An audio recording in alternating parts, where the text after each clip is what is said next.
골로새서 3장에 나타나는 1절의 말씀을 보면 우리에게 그리스도와 함께 다시 살리심을 받았으면 위의 것을 찾으라.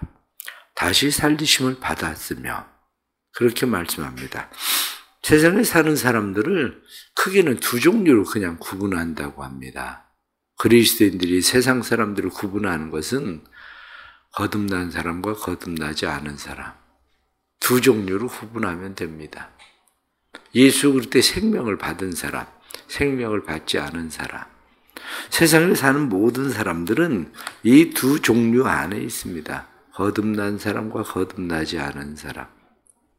그런데 거듭난 사람과 거듭나지 않은 사람의 특징이 별로 보이지 않는다는 것이 문제죠. 거듭난 사람이다 이렇게 이야기하면 거듭난 사람은 거듭남의 본성을 찾아서 가는 거죠. 거듭나지 않은 사람은 옛사람의 본성을 찾아서 그냥 가는 거고, 사람은 누구나 다 그 본성을 가지고 있습니다.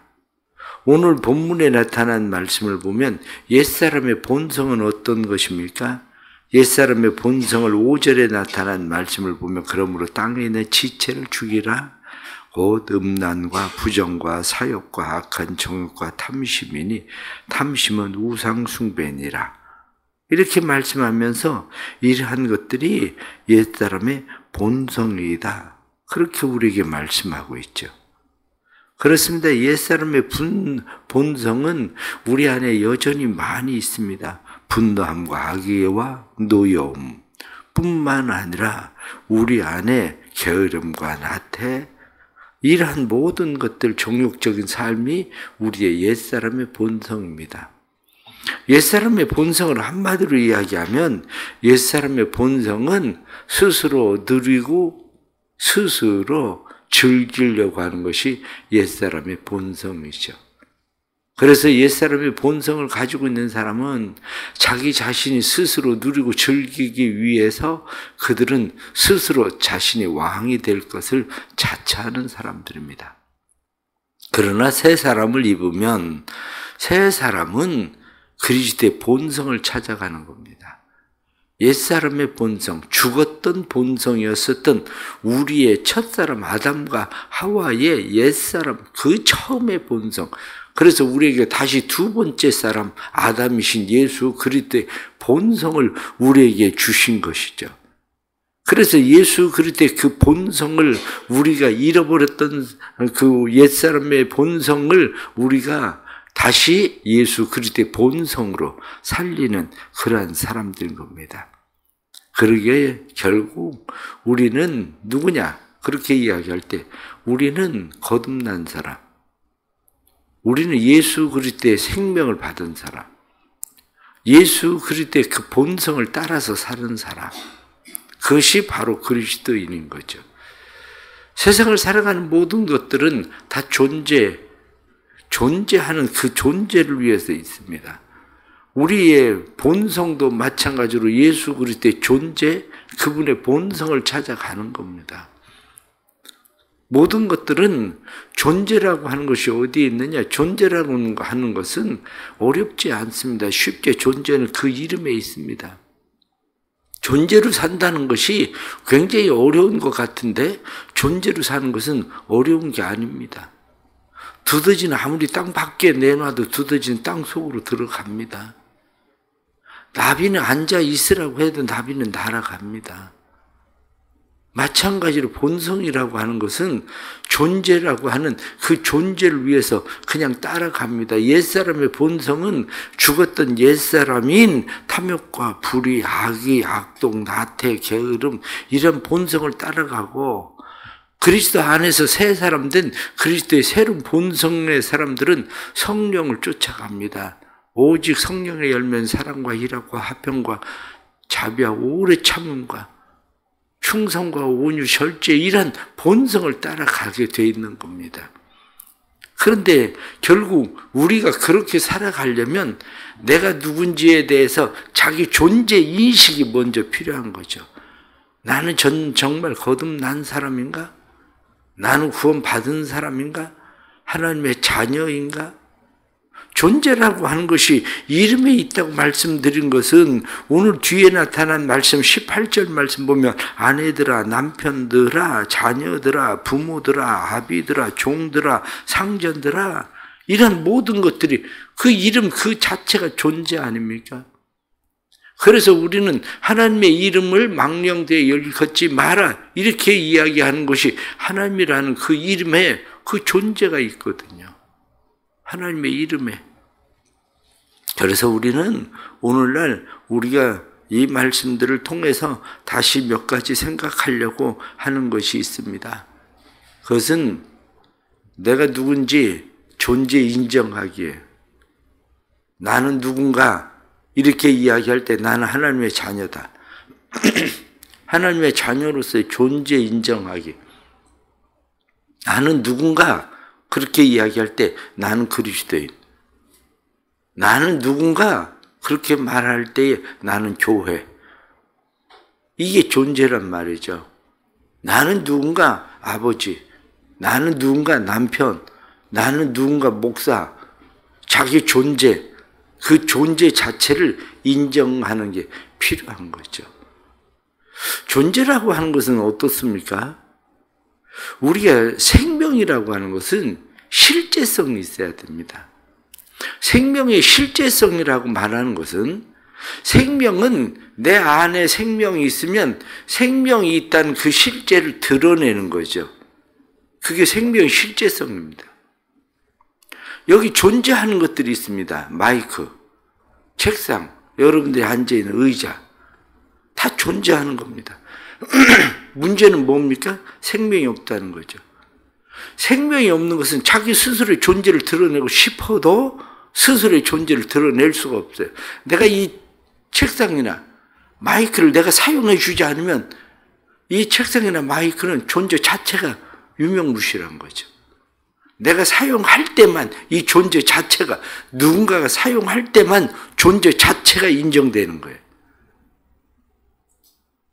심지어는 내가 책상이 있어도 책상을 책상으로 사용하지 않고 밥상으로 사용해도 생명이 없는 것은 스스로 자기 존재를 드러낼 수가 없어요. 그러나 생명의 실제성이라는 것은 생명은 자기의 존재를 실제로 드러내는 거죠. 내가 하나님의 자녀다. 내가 그리스도인이다. 내가 교회다. 내가 남편이다. 내가 아내다. 내가 부모다. 이렇게 이야기할 때 내가 교회 목사다. 이렇게 얘기할 때 내 존재를 내가 스스로 드러내는 생명의 실제성을 가지고 있어야 되는 거죠. 만일에 제가 목사인데 설교 준비를 통 안 해요. 설교 준비를 통 안 하고 기도 생활을 안 해. 그리고 와서 설교하려면 무슨 소리 하는지 모르게 중언부언 하다가 내려가. 그러면 처음에는 인정하고 싶겠죠? 근데 그 다음부터는 저를 목사라는 존재를 인정하고 싶습니까? 존재를 인정하지 않는 거예요. 가정에서도 부모가 부모의 존재를 자기가 스스로 존재 인정하기, 내가 스스로 나를 인정하지 않으면 다른 사람도 나를 인정하지 않습니다. 아버지가 뭘 저래? 남편이 뭐야 도대체? 가정에 대해서 책임지려고 하는 게 하나도 없는데 무슨 남편이야? 이렇게 되는 거죠. 다시 말하면 자기가 존재로서 존재를 인정하지 않으면 투명 인간이 돼버리는 거예요. 왜 직장이나 가정에서 투명 인간이 되는지 생각해 보셨습니까? 남편이 들어와도 애들도 쳐다보지도 않고 아내도 쳐다보지도 않아. 투명 인간이 돼버려서 들어왔는지 안 들어왔는지 상관도 없어. 사람이 여기 있는데 말 띄워주지도 않고 자기들끼리만 이야기를 해. 직장에서도 그래. 직장에서도 태움, 투명 인간? 왜 그렇게 되는 건데요? 그게 그 사람들 탓만 있나요? 천만에요. 사람들은 그 사람들이 그렇게 한다고 얘기하지만 그게 아니라 존재로서의 생명 드러내기를 못해서 그래. 세상에서 요즘 교회에 대해서 교회 존재를 왜 인정하지 않는데요? 교회가 교회 존재로서 살아가지 않으니까 교회를 교회 존재로서 인정하지 않는 겁니다. 세상이 교회를 그렇게 심하게 욕을 하고 그런다고 세상이 나쁘다고요? 그렇지 않습니다. 세상이 나쁜 게 아니라 자기 자신의 존재를 인정하고 교회로서 살아가야 되는데 교회가 교회답게 살지 않으니까, 교회가 교회답게 행하지 않으니까 교회를 투명 교회 취급하는 겁니다. 생명 드러내기, 생명의 실제성. 내가 살아있으면 내 생명의 실제성을 드러내야 됩니다. 내 생명의 실제성을. 그래서 자기 생명의 실제성을 드러내는데, 우리가 이런 생각을 해보십시오. 자존심과 자부심이 어떻게 다릅니까? 자존심은 내가 나를 세우고 싶어 하지만 다른 사람이 세워줘야 자존심은 서는 거예요. 내가 아무리 내 자존심을 살리고 싶어도 다른 사람이 내 자존심을 짓밟으면 내 자존심은 세워지지 않습니다. 이게 자존심이에요. 자존심이라고 하는 것은 다른 사람에 의해서 세워지는 게 자존심이에요. 자부심은 내가 나를 세우는 거예요. 내가 내 가문이 어떤데, 내가 배운 게 어딘데, 그리고 나를 자부하면서 나를 스스로 세우죠. 그런데 나를 스스로 자부심을 가지고 세워도 다른 사람이 내 자부심을 짓밟을 때에 자존심이 짓밟히는 거예요. 그게. 그러기에 우리 안에 예수 그리스도의 생명이 있는데, 예수 그리스도의 이 생명을 어떻게 우리가 살리느냐, 어떻게 예수 그리스도의 생명을 세우느냐, 이것이 그리스도인들에게 아주 중요한 겁니다. 그러기 위해서 필요한 게 존재 회복학입니다. 존재를 인정하면 존재를 회복시켜야 됩니다. 내가 살아있다는 것을 알려야 돼요. 살아있다는 것을. 내가 아버지면 아버지로서 존재를 회복시켜야 돼요. 존재를 회복시키는 것은 그냥 회복되지 않는다는 걸 알아야 됩니다. 옛사람의 본성은 그냥 가만히 있어도 그리 흘러갑니다. 그러나 새 사람의 본성은 위의 것을 찾으라, 그렇게 성경에 말씀한 것처럼 그것을 찾고 추구하고 살리려고 노력하고 애쓰지 않으면 안 됩니다. 성령을 쫓아 행하라, 이렇게 말씀한 것처럼 내가 가만히 있어도 성령이 내 안에 충만해져서 나로 하여금 성령이 막 이끌고 가는 사람이 되는 게 아니고 내가 성령을 쫓아 살아가려고 해야 돼. 성령을 내가 따라가려고. 성령을 회방하지 마라, 그렇게 말씀한 것처럼, 성령을 근심되게 하지 마라 말씀한 것처럼, 내 안에 거하시는 성령님, 그분을 슬프게 하고 근심되게 하고 성령을 회방하지 않고 성령을 쫓아서 성령에게 순종하고 살아가려고 하는 마음이 있어야 내 안에 존재가 회복되는 거지, 그렇지 않으면 존재가 회복되지 않습니다. 우리 사랑하는 성도들의 삶에 존재가 회복되기를 축복합니다. 그냥 세워진다고 그래서 존재가 그냥 되는 게 아니에요. 목사가 목사 안수를 받을 때는 눈물을 흘리고 하나님 앞에 평생 헌신하기로 서약을 하고, 그렇게 해도 목회를 하다가 보면 내 존재라는 걸 잊어버리는 경우가 허다하게 많아져요. 그런데 그 존재를 회복하려면 내가 그때 주님 앞에 헌신하고 주님 앞에 서약했었던 것을 기억해야 되는 겁니다. 마찬가지로 아내와 남편이 남편으로서 아내로서 존재를 회복하려면 결혼할 때 서약했었던 서약을 기억하고 다시 그것을 돌이켜서 첫사랑의 회복으로 돌아가려고 해야 존재가 회복되는 거지, 그렇지 않으면 사람들은 존재를 회복하는 것이 아니라 존재감을 끝내려고 하는 경우가 허다하게 많아집니다. 그래서 목사하다가 목사를 끝내는 사람도 있잖아요. 가서 목수하고 가서 택시 운전하고 목사의 존재를 끝내고, 때로는 장로하다가 장로의 존재를 끝내고, 권사하다 존재를 끝내고. 사람들은 스스로 생각합니다. 내가 교회에 있으나 없으나 한마디로 나를 투명인간 취급한다. 투명인간 취급하는 것은 자기가 죽었으니까 투명인간 취급하는 거지, 생명이 있는 것은 자기 생명을 드러내야 된다니까요.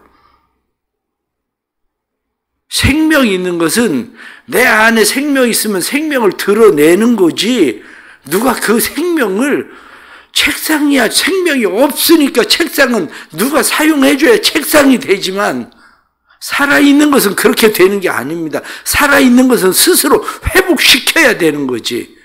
살아있는 것은 교회로 회복하기, 그리스도인으로 회복하기, 목사로 회복하기, 장로로 회복하기, 항존직 직분자가 돼서 일반적인 교회 공적 모임에 참여하지도 않는데 무슨 항존직이야. 그러니까 투명 인간이 되는 거지.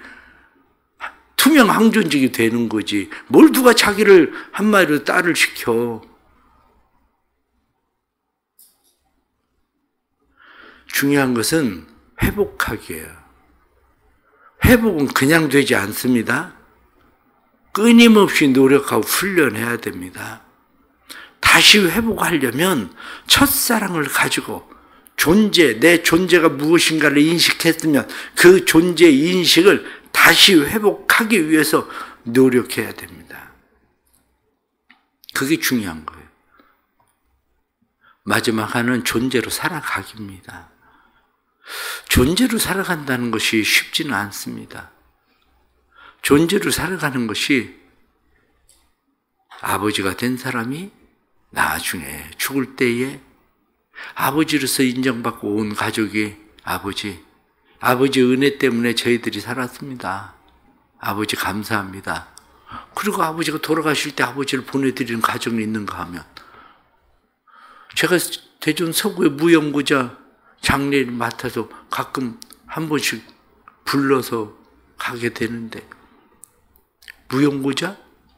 용구자가 없는 게 아니에요. 무용구자 장례를 치려면 어떤 사람은 한 15일도 기다려야 되고 어떤 사람은 한 달도 기다려야 돼요. 왜 그러냐면 가족을 찾아서 가족들에게 통보합니다. 당신 아버지가 죽었다. 그거 어떡할 거냐? 다 안 와. 그래서 무용구자가 되는 거예요. 자식이 없어서가 아니라, 누가 아는 사람이 없어서 무용구자 장례를 치러주는 게 아니라 존재를 인정을 하지 않아요. 어떻게 살았길래 존재를 인정하지 않냐고. 그래서 끝까지 존재로 살아가기가 중요한 겁니다. 내가 거듭난 사람으로서, 그리스도인으로서 끝까지 살아가는 것. 내가 교인으로 끝까지 살아가는 것. 교회로 끝까지 살아가는 것. 남편으로, 아내로, 자녀로, 부모로 살아가는 것. 쉬운 일이 아닙니다. 예수 믿고 구원받는 것은 쉬운 일일 수 있습니다. 그런데 구원받은 자답게 살기가 어려운 거죠. 내가 예수 그리스도를 구주로 영접하고 내가 예수 그리스도께서 내 모든 죄를 사하셨다는 사실을 인정하면 하나님의 자녀됨에 권세를 얻고, 그리고 하나님의 자녀가 될 수도 있지만, 하나님의 자녀된 사람이 자녀됨으로 살아가는 일이 결코 쉽지 않습니다. 사랑하는 성도 여러분, 그렇다면 마지막 결론은 복종하십시오. 존재로 살아가기 위해서 복종하는 태도가 필요합니다. 원래 복종과 순종은 같은 말입니다. 복종과 순종은 같은 말인데, 순종은 자발적으로 내가 존중함으로 행하는 일이 순종이에요. 그런데 복종은 내가 존중하지 않아도 행해야 되는, 자발적이 아니어도 억지로라도 행해야 되는 게 복종이에요. 처음에 말씀을 드린 것처럼 옛사람의 본성은 내버려 둬도 흘러갑니다. 그리로. 그런데 거듭난 사람은 내버려 두면 절대로 흘러가지 않습니다. 순종만 가지고는 신앙생활이 되지 않습니다.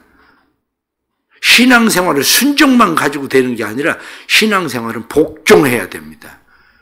그리스도께 철저하게 복종하려고 하는 마음을 가져야 순종이 일어나지, 복종하는 태도를 가지지 않으면 안 됩니다. 둘째는 정직함과 성실함으로 행하십시오. 어디에서나 정직함과 성실함? 그것은 오늘 성경 말씀을 죽게 하듯 되라. 사람에게 하면 눈가림만 해도 됩니다. 그러나 하나님에게 행하는 사람들은 정직함과 성실함이 눈가림 가지고 되지 않습니다.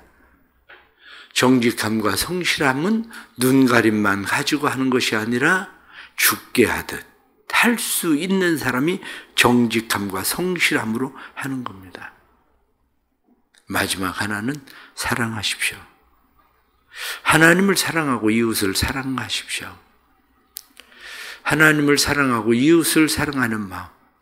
그것은 그리스도께서 하나님께 복종하시던 것처럼, 뿐만 아니라 그리스도께서 하나님을 사랑하시던 것처럼, 그리스도께서 자기의 사람들을 끝까지 사랑하시던 것처럼 우리도 하나님을 사랑하고 우리의 사람들을 끝까지 사랑하는 것, 그것이 바로 우리의 존재로 살아가는 일입니다. 우리 사랑하는 모든 성도들이 자기 스스로의 존재를 인정하는 것뿐만 아니라 존재를 다시 회복시키길 바랍니다. 그리고 존재로 살아가는 은혜가 삶에 있어지기를 간절히 바랍니다. 기도하겠습니다. 하나님 아버지, 은혜를 베푸셔서 하나님의 자녀 되게 해주셔서 감사합니다. 우리가 하나님의 자녀 되었지만 자녀됨으로 살아가는 일이 얼마나 힘들고 어려운지 압니다.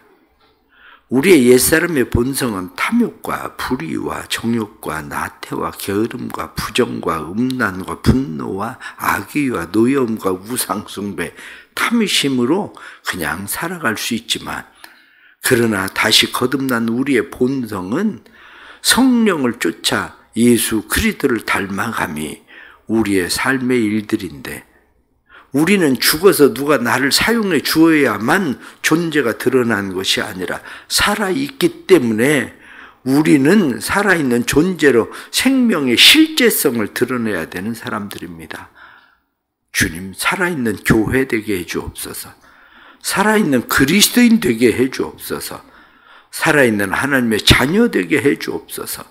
살아있는 남편, 살아있는 아내, 살아있는 부모, 살아있는 자녀 되게 해주시고, 살아있는 성도, 살아있는 목사, 살아있는 교회 항존직들을 되게 해주옵소서.